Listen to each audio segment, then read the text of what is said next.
Tanungin mo si Risa Ontiveros. Sino ba ang tatanungin Kasi si natin? Risa Ontiveros po ay isa sa mga pumirma ng BICAM.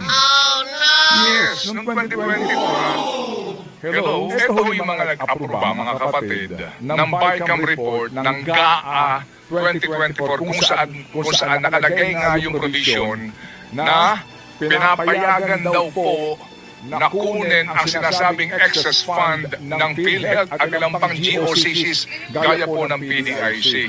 Nakakatawa nga ito nung, if you recall, sa ating pong ginawang mga episode ng Think About It, di ba? Nung sila po ay, kumbaga, binabakbakan na dito, eh di nagpa-imbestiga sila sa PhilHealth, tama? Aba, silang lahat ay galit. Silang lahat ay nanggagalaiti. Nanggagalaiti sila. At sinasabi na, bakit daw pinakialaman, etc. Hello! Eh kayo nag-approve eh. Alam niyo, talagang